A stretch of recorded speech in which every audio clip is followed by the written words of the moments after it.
Hey guys, Nick here. Make sure to set your video quality to 720p 60 to enjoy this video tutorial. Thank you.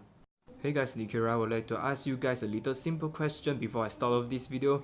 Can you guys differentiate between these two clips?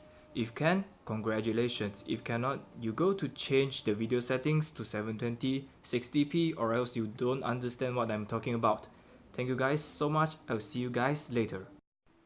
Hey guys, Nick here. So in order to record 60 FPS video on your Android device, you must set your resolution as high as you can. Like this, I'm setting to 720p, and the frame rate, of course, you must set it to 60 frames per second. Yeah, and the bitrate you can set whatever you want.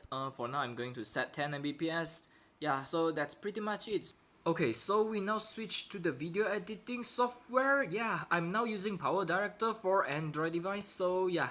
Now I'm going to start a new project by clicking OK, and I will choose the montage video from my list, and yeah, that's like it, and I'm at it like here. Okay, so that's a 60 frame per second montage. So now press produce video and save to gallery or SD card. For now I'm going to choose HD since I'm doing 720p videos anyway.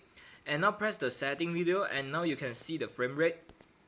Yeah, normally it's set to 30 FPS, but you can set it to 60 FPS to enjoy the full video. Yeah, so now I'm going to press produce, and now you just wait for it. And the montage is pretty much it. Maybe I will show you guys. Yeah, I will show you guys the montage right after this video is produced. Yeah. So guys, if you like this tutorial, be sure to give me a like and subscribe to my channel if you like more content like this, and share it to your friends. And thank you guys so much for watching. I'm Nick, and I will see you guys next time. Bye bye.